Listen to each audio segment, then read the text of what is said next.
Aikido is more than a way to defeat one's opponents. It is a discipline. There is a difference between being disciplined and something being a discipline. To be disciplined, or kinshin, is to show a controlled form of behavior or way of working. A discipline, or shitsuke, is an activity or experience that provides mental or physical training. In order to follow a discipline like Aikido, one must be disciplined. We can be disciplined but not follow a discipline, but we cannot follow a discipline without being disciplined. Furuya Sensei used to talk about Aikido being a discipline. For most of my life, I misunderstood what he was saying and thought that having discipline was the same thing as following a discipline. When I was younger, I thought discipline was only physical, and I competitively searched for the outer bounds of my physical ability and Aikido's effectiveness. What I found was that we only find our physical limit when we have exceeded the limits of our bodies. Only after I had beat up my body did I realize that being disciplined and following a discipline was mental the whole time. Where the physical leaves off is where the true psychological journey begins. In Japanese, to overcome psychological barriers is dakyu. Here, I realized it is all mental, and that to follow a discipline, one must be disciplined physically and just as much, or even more mentally disciplined too. At every level of our training, we will be confronted with obstacles, barriers, and difficulties.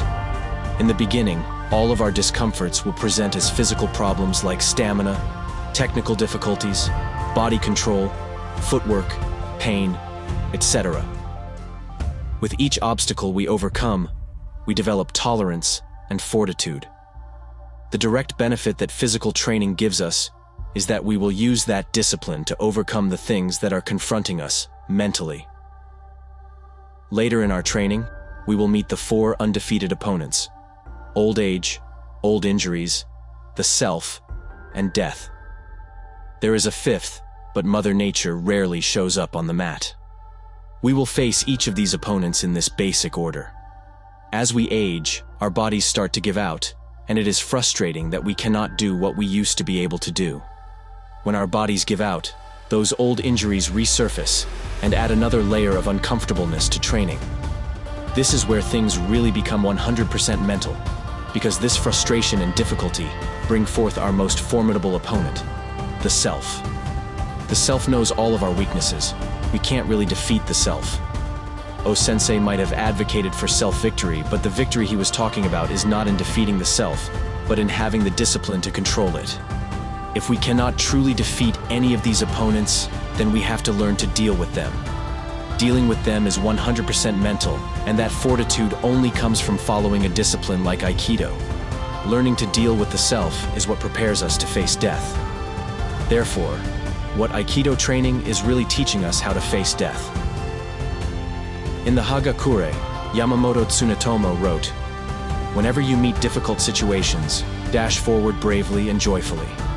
The practice of Aikido as a discipline is what gives us the ability to be disciplined. With a discipline like Aikido, we can face anything that confronts us with not only bravery and eagerness, but with a joyful smile. Aikido is more than a martial art. It is a discipline. Today's goal: realize that everything is just a mind game that you are playing on yourself.